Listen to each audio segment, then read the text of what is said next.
Hello my dear students, welcome in our today's class. Last lecture में बेटा हमने 3 disaccharide के स्ट्रक्चर कंप्लीट किए। एक बेटा स्ट्रक्चर ऑफ सुक्रोज, दूसरा बेटा स्ट्रक्चर ऑफ लैक्टोज, तीसरा बेटा structure of maltose. Right, today we are going to learn about structure of polysaccharide. आज बेटा हमको स्टडी करना है पॉलीसैकेराइड के स्ट्रक्चर्स। इसमें बेटा 3 स्ट्रक्चर स्टडी करना है। एक है बेटा स्ट्रक्चर ऑफ सेलुलोज, दूसरा बेटा स्ट्रक्चर ऑफ स्टार्च, तीसरा बेटा structure of glycogen. Right, one by one ये बेटा हम तीनों स्ट्रक्चर स्टडी करेंगे। But before starting the structure we will see the meaning of polysaccharide. What is polysaccharide? Those carbohydrate which undergoes hydrolysis to form the many molecules of saccharide, that carbohydrates are called as polysaccharide. तो बेटा वो carbohydrate जिसका बेटे hydrolysis होने पर saccharide के कई सारे मॉलिक्यूल फॉर्म होते, उस कार्बोहाइड्रेट को बोलते हैं हम polysaccharide. Now general molecular formula for polysaccharide is C6H10O5 n times.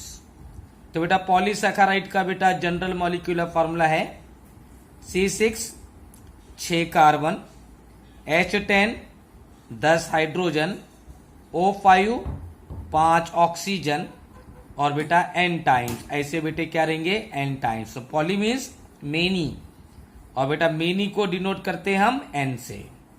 तो बेटा वो कार्बोहाइड्रेट जो हाइड्रोलाइसिस होने के बाद सैकराइड के कई सारे मॉलिक्यूल फॉर्म करते हैं उसे बोलते हैं हम पॉलीसैकेराइड। और बेटे इनका जनरल मॉलिक्यूलर फॉर्मूला होता है C6H10O5। Now it will be homopolysaccharide और हेट्रोपॉलीसैकेराइड। अब बेटे ये होमोपॉलीसैकेराइड हो सकते या बेटा हेट्रोपॉलीसैकेराइड। होमोपॉलीसैकेराइड कब? When they form the similar molecule of saccharide on hydrolysis. तो बेटे हाइड्रोलाइसिस के बाद अगर बेटे सैकराइड के सेम मॉलिक्यूल फॉर्म कर रहा तो बेटा उसे बोलते हैं हम होमोपॉलीसैकेराइड। और बेटे डिफरेंट मॉलिक्यूल फॉर्म हुए तो बेटा उसे बोलेंगे हम heteropolysaccharide. Right, now here it will be reducing sugar or non reducing sugar। अब बेटा ये reducing sugar भी हो सकता या बेटा non reducing sugar भी हो सकता। right, if anomeric carbon of one molecule is free then it is reducing sugar, and if anomeric carbons are not free, they are involved in formation of bond, then it is non reducing sugar. So it is the general information about the polysaccharide. Now we will see structure of cellulose. अब बेटा हमको 3 polysaccharide के structure study करना है। बेटा structure of cellulose, structure of starch and structure of glycogen. Right, उसमें बेटा हम पहला स्टडी कर रहे structure of cellulose. Right the heading structure of cellulose. अब बेटा आपने सेलुलोज देखा हुआ है, plants are made from the cellulose. जितने भी बेटा प्लांट्स बने हुए हैं बेटा वो सेलुलोज से बने हुए हैं। कॉटन जो होता है बेटा कपास, cotton, it is also made from the cellulose. ठीक है। Now cellulose is an polysaccharide having the molecular formula C6H10O5 n times. तो बेटा सेलुलोज बेटे पॉलीसैकेराइड है, उसका मॉलिक्यूलर फॉर्मूला है बेटा C6H10O5। It is the important constituent और it is the important factor of plant cotton, and the wall of plants are also made from the cellulose. तो बेटे plants are made from the cellulose, cell wall of the plant is made from the cellulose, and cotton is also called cellulose. तो बेटे cotton cellulose है, plants के जो cell walls होते हैं बेटा वो भी सेलुलोज से बने हुए होते हैं, और बेटे प्लांट के अंदर के बहुत सारे पोर्शन बेटा वो सेलुलोज से बने हुए हैं। Now cellulose it is an homopolysaccharide. Cellulose बेटा होमोपॉलीसैकेराइड है because it form the many molecules और it form the similar molecules of saccharide on hydrolysis, and when cellulose undergoes hydrolysis then it form many molecules of beta glucose। Cellulose का बेटे hydrolysis हुआ तो बेटे वो beta glucose के कई सारे मॉलिक्यूल फॉर्म करता, therefore it is homopolysaccharide. So why cellulose is homopolysaccharide? Because on hydrolysis it form the many molecules of beta glucose, therefore it is an homopolysaccharide। Now cellulose is made up of many molecules of beta D positive glucopyranose। Cellulose बेटा कई सारे molecule से बनता, किसके बेटा? Beta D positive glucopyranose. Now beta means OH group of anomeric carbon present in upward direction। D means OH group of last chiral carbon। ये बेटा D है, यहाँ आपको O दिखाई दे रहा होगा, O नहीं है बेटा, ये है D। So D means OH group of last chiral carbon attached on right hand side। Positive means dextrorotatory, means it rotates the plane polarized light in clockwise direction। बेटा बार बार बता रहा हूं बी की बीटा की मीनिंग, डी की meaning, positive की meaning, right, ताकि आपको बेटा याद हो जाना।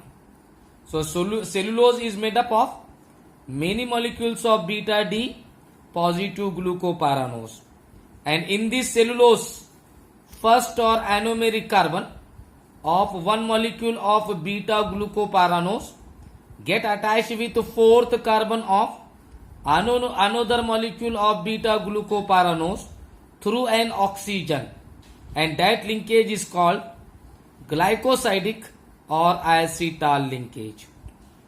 तो बेटे एक मॉलिक्यूल का बीटा ग्लूकोपायरानोस, जिसे बेटा हम पूरा बोल रहे बीटा डी पॉजिटिव ग्लूकोपायरानोस। क्यों बोल रहे बीटा? क्योंकि बेटे एनोमेरिक कार्बन का OH अपवर्ड डायरेक्शन में रहता। क्यों बोल रहे बेटा डी?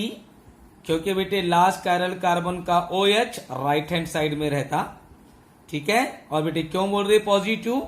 बेटा वो प्लेन पोलराइज लाइट को क्लॉकवाइज डायरेक्शन में रोटेट करता। तो बेटे सेलुलोज में एक बीटा डी पॉजिटिव ग्लूकोपायरानोस का एनोमेरिक कार्बन को ही बोलते बेटा फर्स्ट कार्बन। बेटे वो अटैच होता किसके साथ? दूसरे मॉलिक्यूल के चौथे कार्बन के साथ, दूसरे मॉलिक्यूल के चौथे कार्बन के साथ थ्रू एन ऑक्सीजन। तो बेटा ऑक्सीजन के यूज करके, and that linkage is called glycosidic और एसिटाल लिंकेज। उस लिंकेज को बोलते बेटा ग्लाइकोसाइडिक और acetal linkage, and it is denoted by 1 आयरो 4 beta. उसको बेटा डिनोट करते बेटा किससे? 1 आयरो 4 बीटा। ये 1 बोले तो anomeric carbon of 1 molecule, 4 beta बोले तो दूसरे बीटा मॉलिक्यूल का चौथा कार्बन, दूसरे बीटा मॉलिक्यूल का चौथा कार्बन, इन दोनों के बीच में बेटा एसिटाल लिंकेज, राइट। तो बेटा बॉन्डिंग कैसा फॉर्म होगी? एक बीटा डी पॉजिटिव ग्लूकोपायरानोस का फर्स्ट और एनोमेरिक कार्बन अटैच होगा बेटा दूसरे मॉलिक्यूल के चौथे कार्बन के साथ थ्रू एन ऑक्सीजन, ऑक्सीजन का यूज करके, और उस लिंकेज को बोलेंगे हम ग्लाइकोसाइडिक और एसिटाल लिंकेज, और बेटा उसे डिनोट करेंगे हम 1 आयरो 4 beta, right. Now listen carefully. Now many molecules of cellulose combines together to form the long molecules, and that long molecules are called microbials। तो बेटे सेलुलोज के लॉन्ग मॉलिक्यूल्स, राइट, जो बेटा कई सारे मॉलिक्यूल से बने हुए होते हैं, उन बेटा लॉन्ग मॉलिक्यूल्स को बेटा क्या बोलते हैं बेटा? Microfibrils. And that microfibrils they are joint together by hydrogen bonding to form the bundles.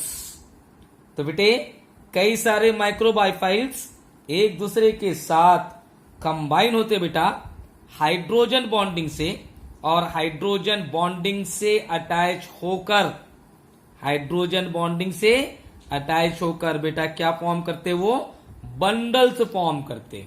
Bundle बोले तो बंच, राइट। अब लास्ट पॉइंट कान खोलकर सुनो, ध्यान से सुनो। Now human being do not digest cellulose due to absence of enzyme required for its hydrolysis. ध्यान से सुनो बेटे ह्यूमन बीइंग्स सेलुलोज को डाइजेस्ट नहीं कर सकते। क्यों नहीं कर सकते बेटा? क्योंकि बेटा ह्यूमन बीइंग्स में वो एंजाइम प्रेजेंट नहीं है जो बेटा सेलुलोज को डाइजेस्ट करने के लिए चाहिए। जैसे बेटा अपन ग्रास खा सकते क्या? नहीं। क्यों नहीं खा सकते बेटा ग्रास? क्योंकि बेटे ग्रास हमारे स्टमक में डाइजेस्ट नहीं होता। क्यों नहीं होता डाइजेस्ट? क्योंकि बेटा हमारे स्टमक में वो एंजाइम नहीं है जो बेटा उसको डाइजेस्ट करने के लिए चाहिए। So human being do not digest cellulose easily due to absence of enzyme required for its hydrolysis. But animals, right, many bacteria and protozoa easily digest cellulose because they contain the enzyme required for its hydrolysis. तो बेटे जानवरों में, bacteria में, protozoa में वो enzyme present होता है जो बेटा सेलुलोज को डाइजेस्ट करने के लिए चाहिए। इसलिए बेटा एनिमल्स, बैक्टीरिया और प्रोटोजोआ ये बेटा सेलुलोज को इजीली डाइजेस्ट कर सकते, मगर ह्यूमन बीइंग डाइजेस्ट नहीं कर सकते, राइट। चलो देख लो एक बार। तो बेटा cellulose is an polysaccharide having the molecular formula C6H10O5 N times. It is an important constituent of plant. Cotton, the cell wall of plant is also made up of cellulose. It is an homopolysaccharide because on hydrolysis it forms many molecules of beta glucose. Cellulose is made up of many molecules of beta D positive glucopyranose. In cellulose, first or anomeric carbon of one molecule of beta glucopyranose get attached with fourth carbon of another molecule of beta glucopyranose through an oxygen. Such linkage is called glycosidic or acetal linkage, denoted by 1 arrow 4 beta, and the long cellulose molecules are called microbiphils, which are held together by hydrogen bonding to form the bundles, right. And human being do not digest the cellulose due to absence of enzyme required for its hydrolysis, but animals, bacteria, protozoa easily digest the cellulose due to presence of enzyme required for its hydrolysis. Now we will see the structure of cellulose. See here. So human beings do not digest this cellulose due to lack of, like means absence. So due to lack of enzyme required for its hydrolysis, while animals, certain bacteria and protozoa easily hydrolyze cellulose due to presence of enzyme required for its hydrolysis. चलिए अब बनेंगे बेटा अपन cellulose का structure. It is a one molecule of beta D positive glucopyranose. चलिए why it is called? Because OH group of anomeric carbon present on upward direction. It is the first carbon, means anomeric. It is second, it is third, it is fourth, it is fifth, it is sixth. वैसे बेटे ये first second third fourth fifth six, first second third fourth fifth और ये बेटा six.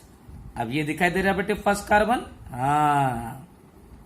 So the first, अब ये यहां का ये बेटे फोर्थ कार्बन है, ये फोर्थ, तो बेटे ये फर्स्ट कार्बन एनोमेरिक कार्बन और ये बेटा इसका फोर्थ कार्बन। देखिए आप, मैं बेटा बॉन्डिंग बनाता हूं, ये इसको रब कर दे रहा हूं मैं, ठीक है, ये रब कर दिए, ये बेटा रब कर दिए, हो गया बेटा ये रब।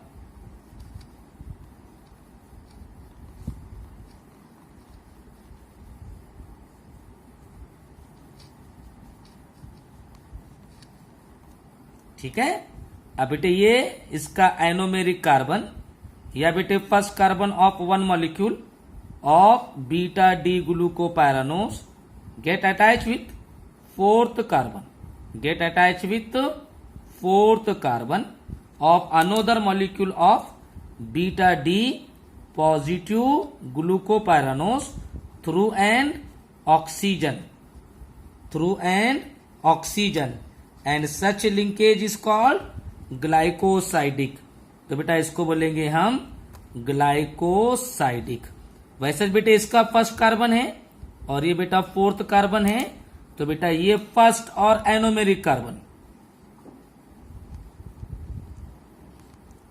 ये बेटा आपको बॉन्डिंग फॉर्म कर कैसा होती है वो बताना था, इसलिए बेटा मैंने इसको पेंसिल से लिखा था, ठीक है। तो ये बेटा इसको अपन रब कर देंगे, तो ये इसका फर्स्ट और anomeric carbon, it get attach with fourth carbon of another molecule. ऐसा बेटे ये है ना, तो ये आगे चेन कंटिन्यू, ये H निकाल दो तो बेटा ये आगे चेन ऐसी कंटिन्यू हो जाएगी। ये बेटा इधर OH है ना, इसमें का बेटे H निकाल दो, राइट, ये बेटा इधर चेन कंटिन्यू हो जाएगी।